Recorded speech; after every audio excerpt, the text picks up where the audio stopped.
For years, Edd China was wheeler dealer's serene brilliance behind the bench. He made impossible remedies appear simple. Then he vanished one day. I apologize, but I believe that to be accurate. After 13 years of producing wheeler dealers, I'm leaving the show. This is the tale of what transpired after Edd shut off the television, entered his workshop, and began creating something that nobody had anticipated. You won't believe what they discovered when they searched Edd China's garage. Stories are not at all like the truth.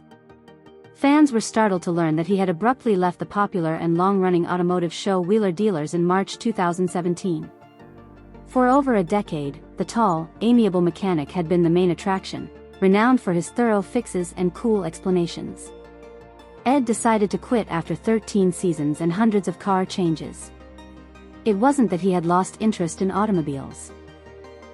Their disagreements about what Wheeler Dealers should become and their disapproval of the show's new direction were the true causes.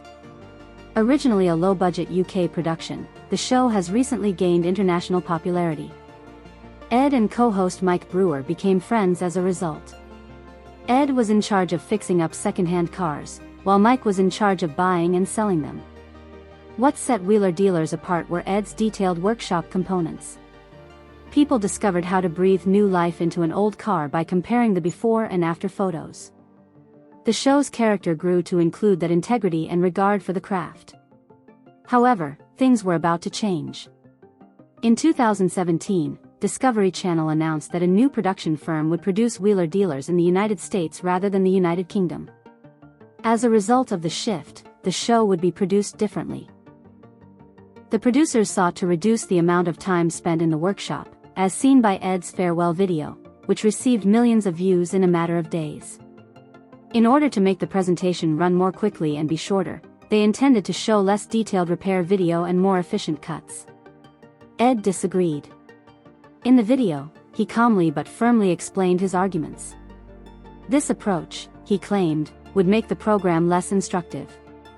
According to him, the format itself was at jeopardy, not just the format itself. The broadcast would become less of a true record of automotive restoration and more of a light entertainment since viewers would be unable to see enough of the labor. Edd didn't want to give in, and that was a red line. He turned to leave. Reports from within the business community at the time indicated that issues had been accumulating for some time. The most crucial elements changed together with the manufacturing process, moving from British roots to American polish and from technical detail to widespread appeal. Edd had based his on-screen persona on being straightforward and helpful, therefore he didn't see himself fitting into that future. When he left, fans were taken aback. Strong reactions occurred immediately. Social internet was flooded with remarks. Many were simply depressed, while others were irate and encouraging. Edd was regarded by many devoted viewers as the show's soulmate. He was a unique TV mechanic because of the cool certainty with which he mended everything from jammed bolts to rebuilding entire motors. Someone you trusted. Someone who can instruct you. Mike Brewer also expressed his sadness over Edd's decision and reiterated his own intentions to continue the show. Even as he welcomed Ant Anstead as a new co-host, it was evident that Wheeler Dealers would be different going forward. Ant used to be a mechanic in Formula One. Mike and Edd had become close because they had been together for years. Restoring their relationship wasn't simple. Edd, however, did not become upset. He didn't blame anyone and stayed out of the turmoil. Rather, he responded to his supporters in a cool, collected manner. However, it was obvious what it meant. He could no longer defend his beliefs at the Wheeler Dealers that made him famous. The individual was likewise affected. According to reports and publications including The Sun and Metro, supporters made disparaging remarks about Mike and Edd. The incorrect persons were the target of some of the harsh remarks. Edd later acknowledged that many individuals were deeply affected by his decision. He stuck to his decision, but facing the repercussions wasn't simple. He later stated in interviews that leaving was necessary yet sad. After crossing the boundary, a person who prioritized quality could not return. Then he disappeared. For about a year following his departure from Wheeler Dealers, Edd remained out of the spotlight. No major news or new shows have been announced. What was he working on? Was he tired of TV? Was he done with it all? Fans asked. It would improve, but not quite yet. Time was the first thing Edd China needed. He had to reflect, reassess, and, as we would learn later, construct something new in his shed. There was a strange, peculiar absence that vanished into thin air. Not only because of the show, Edd had a lengthy history of success in the automotive industry. Additionally, he had been at vehicle shows, public gatherings, and speeches in the UK and abroad. When the news ceased to arrive, rumors took its place. Had he permanently abandoned television? Was he exhausted? Was there anything he was working on behind my back? Many questions were raised, but no answers were offered. Although hardly much is known about this era, what is known is fascinating. Edd simply went inward, he didn't truly vanish. He returned to his workshop, which was the garage where several of his earlier creations, including the motorized office chair and the street-legal sofa, were created, according to a number of insider accounts and interviews from later years. But this time, there were no external deadlines, no cameras, and no script. Only time, thoughts, and tools were available.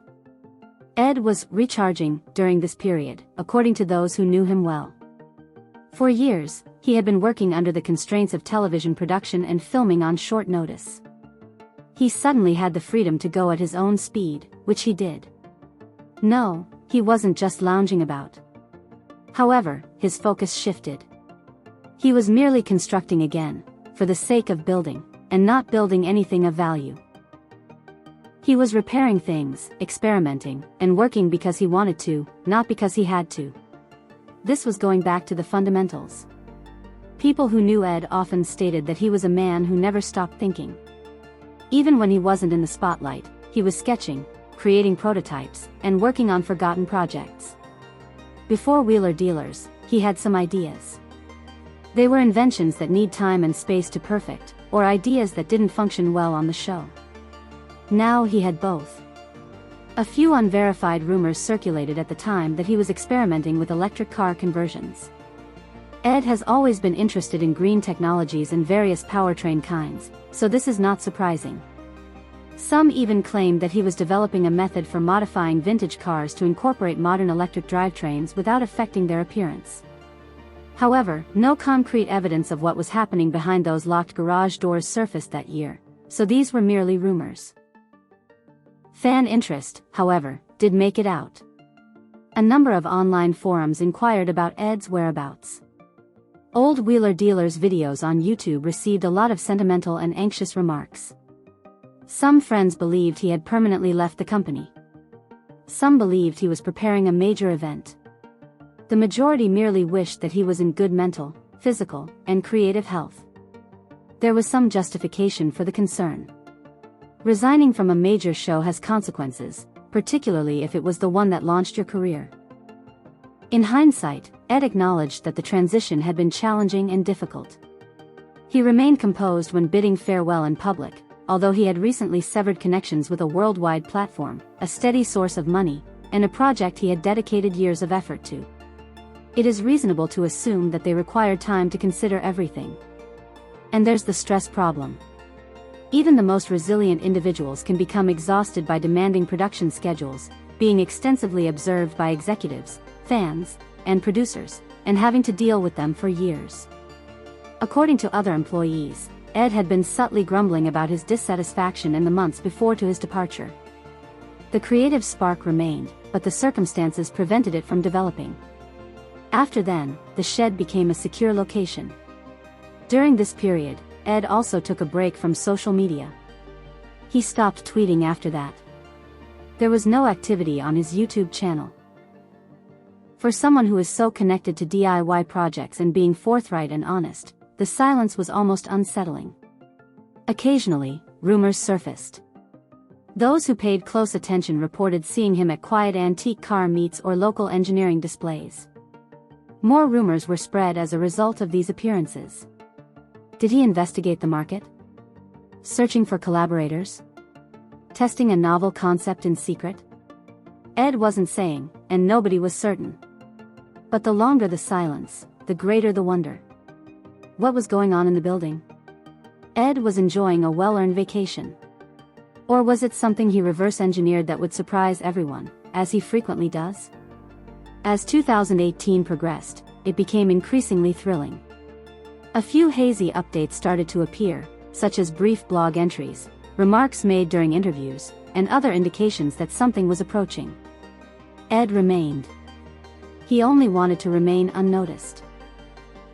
Then a new video appeared on YouTube about a year after he quit his job in television. There was only one film, Garage Revival Episode 1, and no publicity or advertising campaign.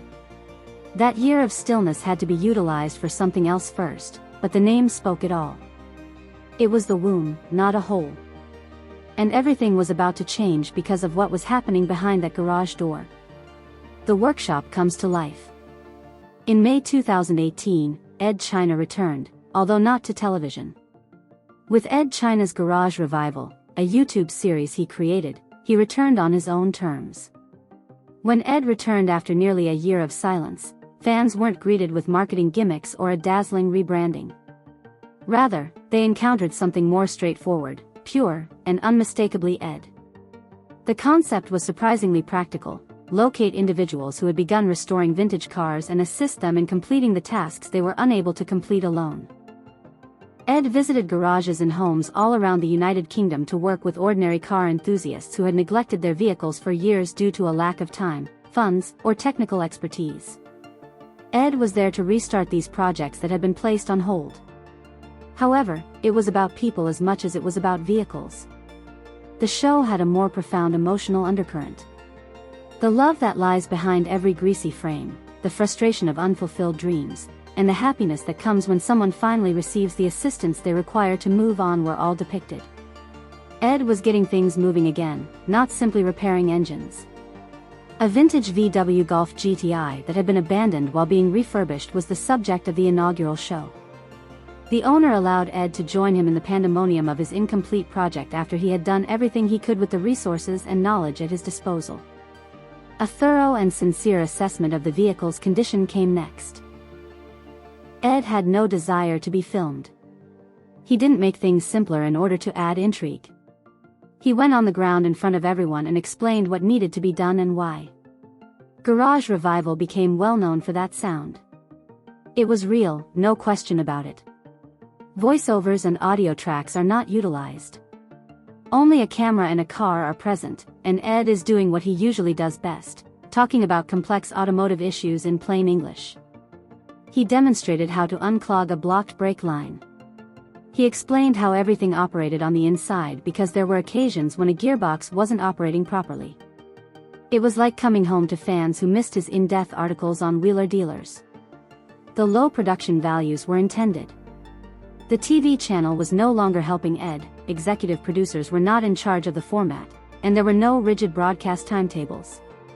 He spoke, wrote, and even assisted with editing, so he was in charge. The notion was that real was more important than polished. The response was immediately apparent. The initial show received tens of thousands of views in a matter of days. Supporters greeted him with open arms, praised him for being loyal to his approach, and were relieved that the industry's backlash hadn't smothered his passion. It read like a reunion in the comments section. It was even better than wheeler dealers, according to some. The why behind each fix seemed more important, and it seemed more intimate. The beginning of Garage Revival was also a challenge from the inside. According to industry insiders, Edd wasn't even sure if he wanted to return to the spotlight. Without signing a long-term contract with the YouTube series, he may give it a shot. It allowed him to experiment and reconnect with his audience directly, free from outside interference. It also altered his interactions with his neighborhood. For the first time, fans could now directly remark on his work and receive responses. They might provide him topics to discuss about vehicles, explanations, or even details he might have overlooked. More episodes were released over the following few months, with a Land Rover being disregarded in one place and a victory being hailed in another. No shortcuts were taken, and each plot progressed slowly. No ostentatious modifications were made to the music videos. These were actual repairs that had to handle issues including obstinate nuts, makeshift solutions, and unforeseen issues. Any do-it-yourself mechanic understands all too well what this type of job is. That was Garage Revival's unique selling point. It was about persevering, not about being flawless. Edd was teaching folks how to do that one job right, the one you've been putting off for months, rather than how to build show cars. By doing this, he revived the instructional, hands-on car content that had been gradually dwindling in the mainstream auto media.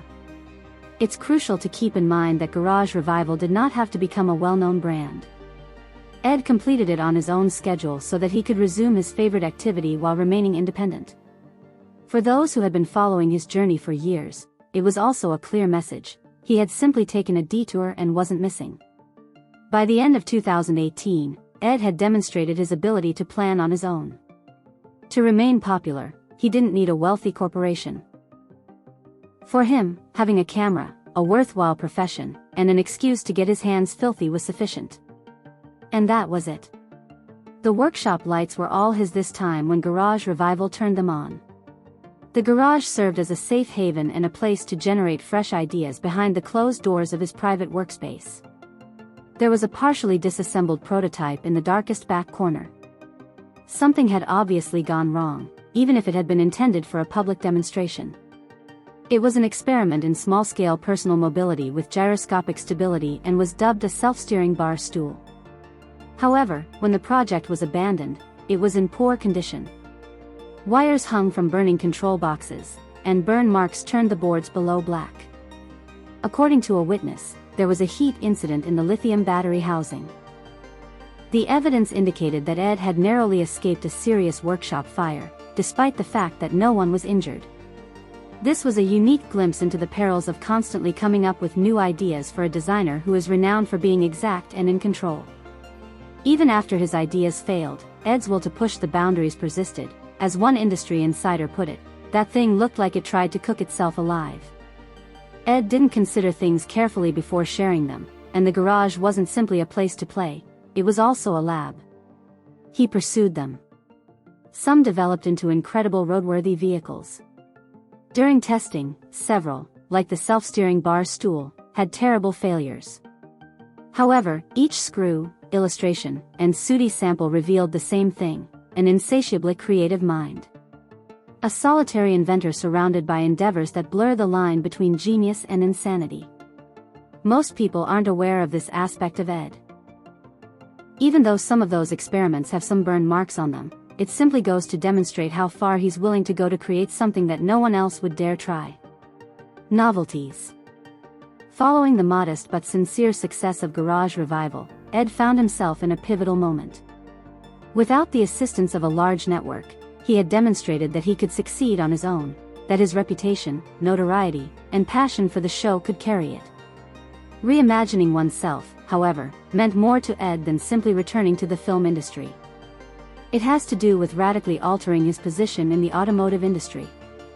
During his time away from mainstream TV, he was able to reevaluate not only his work but also his objectives as an engineer and designer.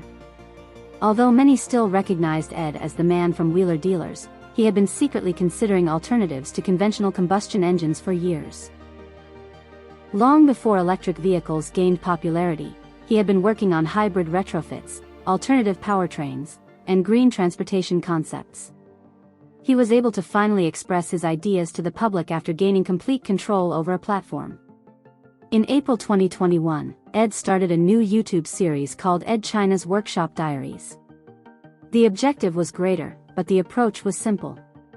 Edd stored his tools, projects, and experiments in his garage, which was made visible to viewers of Workshop Diaries. This was not the same as Garage Revival, which focused on assisting others in completing their incomplete projects. He returned to the in-depth instructional content that first brought him notoriety, but this time he added a contemporary touch. The majority of the show's episodes lasted between 20 and 40 minutes, and new ones were released every week. From disassembling engines to dissecting electric car components, the programs addressed a broad spectrum of subjects. What stood out, though, was the tone. The goal of Workshop Diaries was not to create a high-tech, high-octane television program. It was gradual, honest, and intimate. When Edd spoke to the camera, he behaved like an old buddy. He demonstrated each stage of a project to others and gave an explanation of both what he was doing and why. An early effort involved converting a normal Mini into an electric vehicle. It proved that the concept was successful. Edd intended to demonstrate that soulless electric changes were not necessary. He aimed to demonstrate that vintage style, personality, and charm could coexist and even flourish with contemporary drivetrains. The engineering effort that actually went into it, such as wiring up the control units, selecting the battery packs, and replacing the motor mounts, was visible to the public. There was no fluff, and the message was clear: this was sustainable technology that had real-world applications, not just auto repair.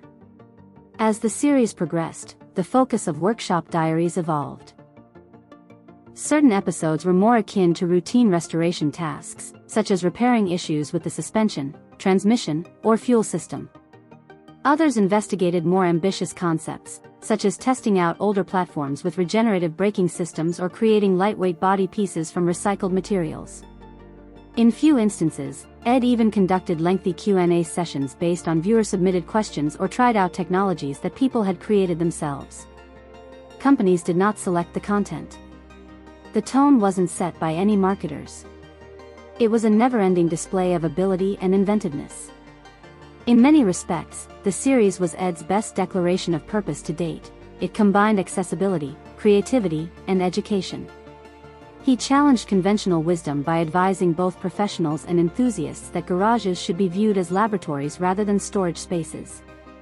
The majority of Workshop Diaries received positive feedback. Both new and returning fans left a ton of comments praising the series' clarity, the amount of knowledge it imparted, and its ability to soothe people. It was incredibly satisfying, but it wasn't ostentatious. Those in attendance had the impression that the speaker was interested in the direction of transportation. Additionally, there was an emotional undercurrent throughout the show that was not discussed. You could see from each presentation that Edd had taken a while to recover from his departure from Wheeler Dealers. There was a silent confidence that he could talk again, but no fury. It was beneficial, and the show helped him reconnect with the outside world on his own terms. In its first year, Workshop Diaries had expanded beyond a specialized YouTube program.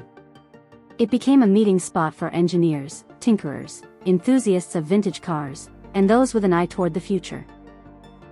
The content of the broadcast never changed, even though Edd occasionally had guests on, such as friends or former coworkers. The show remained a one-man operation about perseverance, meticulous planning, and engineering that makes a difference.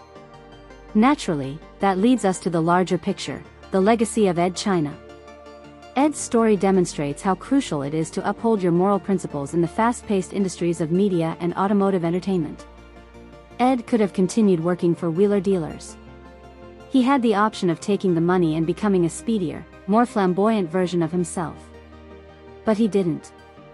Even though it was a hazardous decision, he gained recognition outside of the car enthusiast community for quitting a successful formula because it didn't align with his core beliefs that the how is equally as essential as the what, or that the process is just as important as the product. He became a symbol of integrity in a commercial environment where compromise is the norm. Because even when the cameras were not rolling, he was concerned about education, honesty, and quality. It may have become even larger. Edd continues to create Workshop Diaries to this day. He continues to investigate new subjects and technology while posing queries that most shows don't pause to consider. Every garage mechanic who can't get a difficult bolt to move, every engineer who wants to know if old tools may be used in a cleaner, greener future, and every teenager learning how to use a wrench can all get support from him. Calm, patient, and interested, he's always there. His website functions as a massive mentoring program, a reminder that engineering is about problem solving, patience, and purpose, and that craftsmanship is still alive and well. Do you concur? Post your comments below.